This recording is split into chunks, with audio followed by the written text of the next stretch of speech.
सभी को नमस्कार। ऑनलाइन क्लास में आप सभी का स्वागत है। आज हम रिप्रोडक्शन इन फैसियोला हेपेटिका के बारे में अध्ययन करेंगे। ये BSc second year paper first structure and functions of invertebrates types का टॉपिक है। उसमें ये थर्ड यूनिट का टॉपिक है। तो शुरुआत करते हैं अपन। सबसे पहले इसमें अपन बात करेंगे रिप्रोडक्टिव सिस्टम क्या होता है और इनमें जनन कैसे होता है उसके बारे में चर्चा करेंगे। उसके बाद इसका मेल रिप्रोडक्टिव सिस्टम कैसे होता है, उसकी स्ट्रक्चर कैसे होती है, उसकी संरचना के बारे में अपन बात करेंगे। उसके बाद फीमेल रिप्रोडक्टिव सिस्टम की स्ट्रक्चर के बारे में बात करेंगे और अंत में अपन बात करेंगे लाइफ हिस्ट्री। लाइफ हिस्ट्री का मतलब इसमें फर्टिलाइजेशन से लेकर विभिन्न लार्वा अवस्थाओं के बारे में अपन चर्चा करेंगे। ठीक है, तो शुरुआत करते हैं अपन इसके रिप्रोडक्टिव सिस्टम के बारे में। तो आप सबको पता है कि फेसियोला क्या है, एक अंतःपरजीवी प्राणी है। इसमें प्रजनन केवल किसके द्वारा होता है? सेक्सुअल मेथड द्वारा ही होता है। और इसमें क्या होता है, एक सुविकसित रिप्रोडक्टिव सिस्टम प्रेजेंट होता है। ठीक है, इसके अलावा फेसियोला एक उभयलिंगी प्राणी है। इसमें नर और मादा जननतंत्र दोनों एक ही प्राणी में पाए जाते हैं। उभयलिंगी होते हुए भी इसमें सामान्यतः क्या होता है, परनिषेचन ही मिलता है। इसके बाद अपन बात करें तो मेल रिप्रोडक्टिव सिस्टम के बारे में अपन चर्चा करते हैं। सबसे पहले तो मेल रिप्रोडक्टिव सिस्टम निम्नलिखित भागों से मिलकर बना होता है। तो शुरुआत में सबसे पहले अपन शुरुआत करते हैं नंबर 1 किससे? टेस्टिज। पेसियोला में एक जोड़ी टेस्टिज पाए जाते हैं, एक जोड़ी, फर्स्ट और ये सेकंड। अब इसमें क्या होता है कि ये दोनों अत्यधिक शाखित हैं, आपको डायग्राम में दिख रहे होंगे, अत्यधिक शाखित होते हैं और ये शरीर के मध्य एक दूसरे के आमने सामने ना होकर क्या होते हैं, एक दूसरे के आगे पीछे होते हैं। देखो, एक आगे और दूसरा इसके पीछे। नेक्स्ट अपन बात करें तो वासा डिफरेंशिया। तो ये क्या होता है, प्रत्येक टेस्टिज में एक सक्रिय नलिकाकार संरचना निकलती है, यानी कि कितनी होती है? 2। ये टेस्टिज से परिपक्व स्पर्म को ले जाती है। इसी वजह से इसको क्या कहते हैं, वासा डिफरेंशिया। और दोनों टेस्टिस से निकलने वाली शुक्रवाहिनियां किस में जाकर खुलती है? सेमिनल वेसिकल में। किस में जाके खुलती है? Seminal vesicle. अब नेक्स्ट बात करते हैं अपन सेमिनल वेसिकल्स की। किसकी? ये वास फ्रंटिया, एक इधर से जा रही है, एक इधर से जा रही है, और यह जाके कहाँ खुलती है? Seminal vesicles. ठीक है, तो ये क्या होता है, एक नाशपाती के आकार की स्ट्रक्चर होती है यहां पे, और ये क्या है? सेमिनल वेसिकल्स, जो सूकर के पश्चिम भाग में स्थित होती है। इसके अलावा नेक्स्ट आते हैं अपन एक्जिकुलेटरी डक्ट्स, या इसमें स्क्लनीय वाहिका बोलते हैं। क्या बोलते हैं? स्क्लनीय वाहिका। सेमिनल वेसिकल्स से एक संकीर्ण एटीवी कुंडली नलिका होती है, इसे क्या कहते हैं?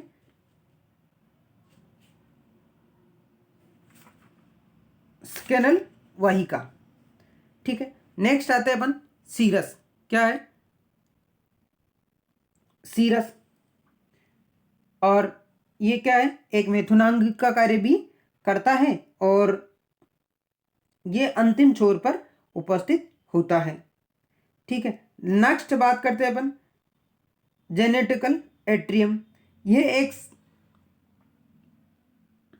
जेनेटिकल एट्रियम, और ये क्या होता है? एक सम्मिलित प्रकोष्ठ होता है जिसमें नर तथा मादा जनन छिद्र खुलते हैं। ये पश्च चूसक की अधर सतह पर स्थित होता है और इसको क्या बोलते हैं, गाइनोपोर। किसके द्वारा खुलता है ये, कॉमन गाइनोपोर के द्वारा खुलता है। ठीक है, ये तो हो गई नर जनन। अब अपन बात करें तो मेल फीमेल रिप्रोडक्टिव सिस्टम। तो पेशियोला का फीमेल रिप्रोडक्टिव सिस्टम निम्न भागों से मिलकर बना होता है। सबसे पहले बात करें अपन तो ओवरी।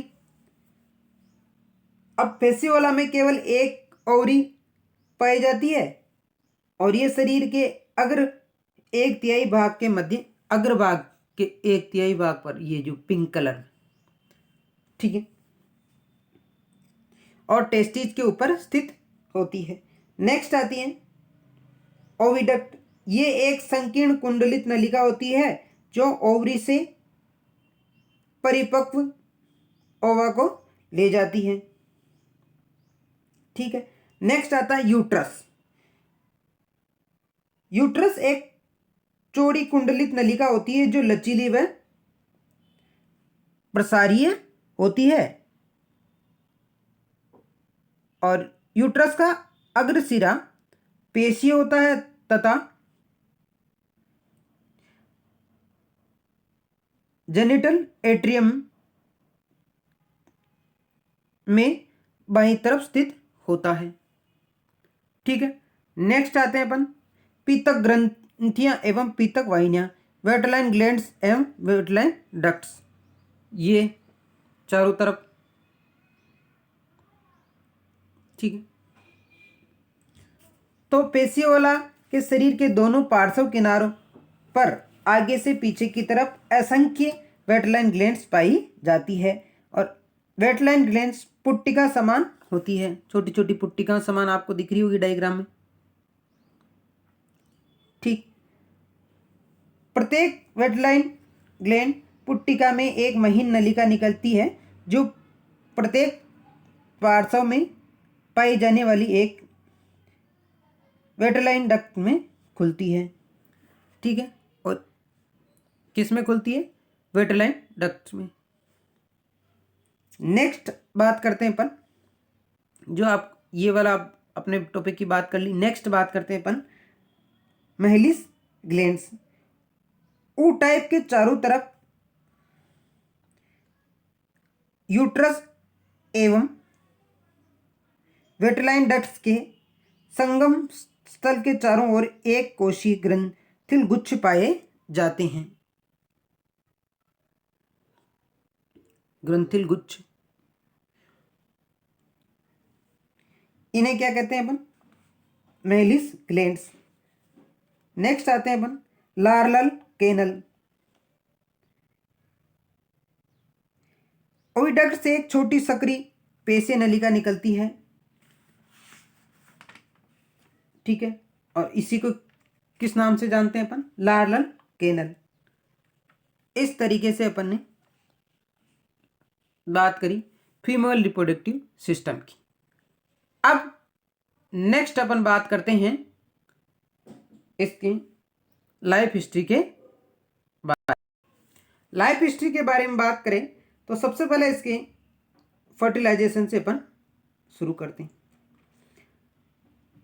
आपको पहले बात कर चुके हैं अपन कि पेशियोला एक उभयलिंगी प्राणी है, फिर भी इसमें क्या होता है, परनिषेचन द्वारा ही फर्टिलाइजेशन होता है।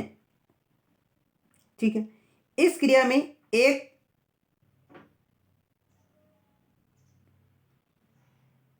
पोषक की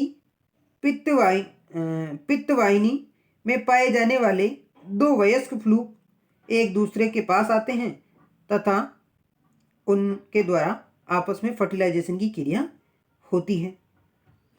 ठीक है, निषेचन आंतरिक होता है तथा परनिषेचन होता है, पर कभी कभी स्वनिषेचन भी हो सकता है। निषेचन अंडवाहिनी के पश्चिम भाग में ऊ टाइप में होता है।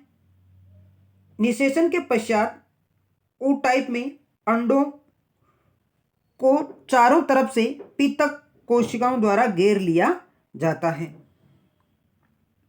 ठीक है,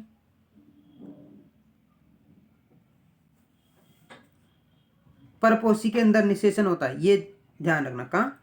परपोषी के अंदर। ठीक है।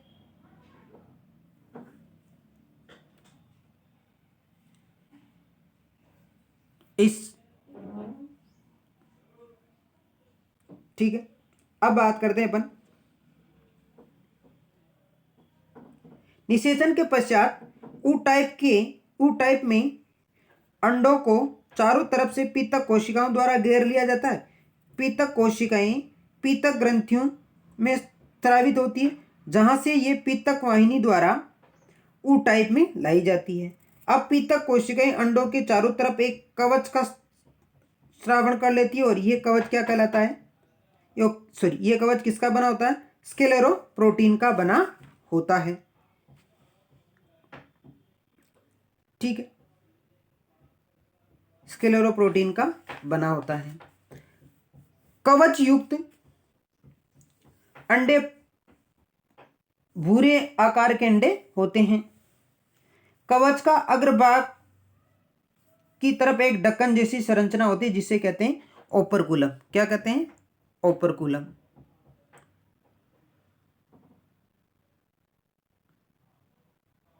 ठीक है,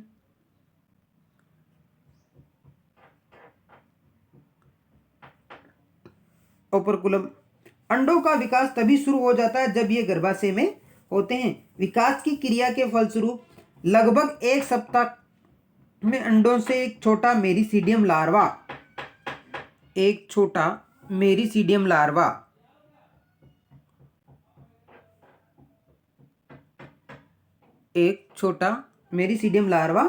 बन जाता है। ये लार्वा युक्त अंडे अब जनन छिद्र से बाहर आकर पोषक भेड़ की पित्तवाहिनी में आ जाते हैं। ठीक है,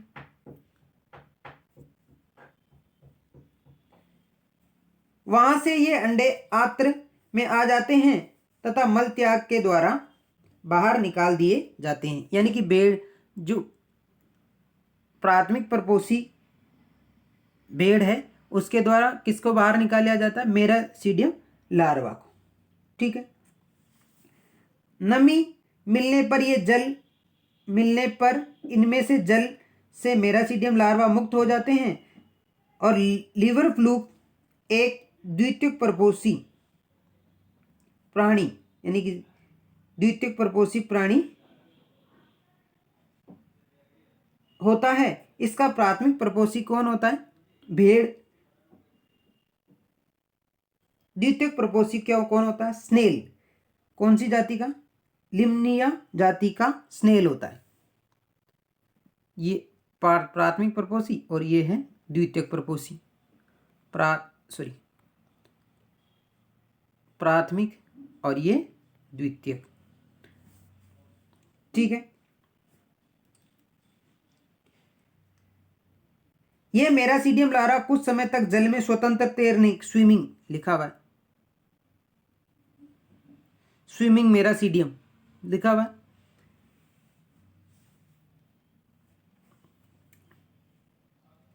तैरने के बाद द्वितीयक परपोषी या पोषक के शरीर में प्रवेश कर जाता है। किसमें? स्नेल में।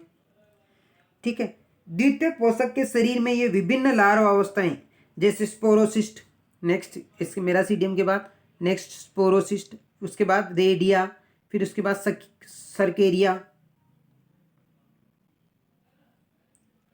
सरकेरिया लार्वा की अवस्था में पुनः जल में मुक्त हो जाता है। स्नेल के अंदर कौन कौन सी लार्वा अवस्थाएं गुजारता है? ये प्रवेश करता है मेरासीडियम में, फिर स्पोरोसिस्ट, रेडिया और सरकेरिया लार्वा में इसकी अवस्था में इससे वापस जल में मुक्त हो जाता है। सरकेरिया लार्वा अवस्था में ये पुनः वापस जल में मुक्त हो जाता है। ठीक है, सरकेरिया अवस्था में ये लार्वा मेटासरकेरिया लार्वा में बदल जाता है। मेटासरकेरिया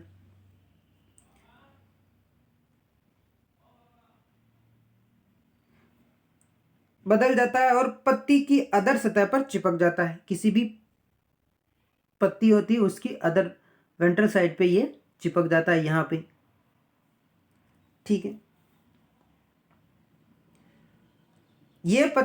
जब ये पत्ती भेड़ खा जाती है तो ये लार्वा भेड़ की आहार नाल में चला जाता है, जहां इसके चारों तरफ की भित्ति घुल जाती है।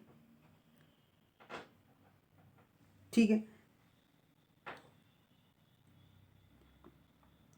तथा एक छोटा लीवर फ्लूक स्वतंत्र हो जाता है। यह लीवर फ्लूक पित्तवाहिनी में चला जाता है। इस तरीके से ये प्रोसेस चलती रहती है। लीवर फ्लूक कहाँ पित्तवाहिनी में, किसकी में चला गया? भेड़ की। तो शुरू से वापस समझाता हूँ। भेड़ की वाहिनी में इसके अंदर फर्टिलाइजेशन की प्रक्रिया होती है। उसके बाद ये अंडे देता है असंख्य, और उसके बाद असंख्य अंडे देने के बाद क्या होता है कि एक सप्ताह बाद इससे एक अंडे से मेरासीडियम लार्वा बन जाता है। अंडों में एक छोटा मेरासीडियम लार्वा बन जाता है, और उन अंडों से मेरासीडियम लार्वा मल के द्वारा बाहर आ जाता है, और वो फिर स्वतंत्र रूप से जल में तैरता रहता है, और वो किस में प्रवेश कर जाता है? स्नेल में। स्नेल में विभिन्न लार्वा अवस्थाओं से गुजरता हुआ ये सर्केरिया लार्वा अवस्था में वापस जल के अंदर स्वतंत्र मुक्त कर दिया जाता है, और ये फिर इसके बाद मेटासर्केरिया अवस्था में ये क्या होता है कि किसी भी घास की पत्ती की वेंट्रल सतह पर चिपक जाता है, और वापस भेड़ के शरीर के अंदर लिवर चला जाता है, और वहाँ पित्तवाहिनी में लीवर फ्लूक की अवस्था में स्वतंत्र हो जाता है। इस तरीके से इसमें जनन की प्रोसेस संपन्न होती है। आशा करते हैं आपको ये टॉपिक समझ आया होगा। नेक्स्ट क्लास में अपन टीना सोलियम के बारे में बात करेंगे। धन्यवाद।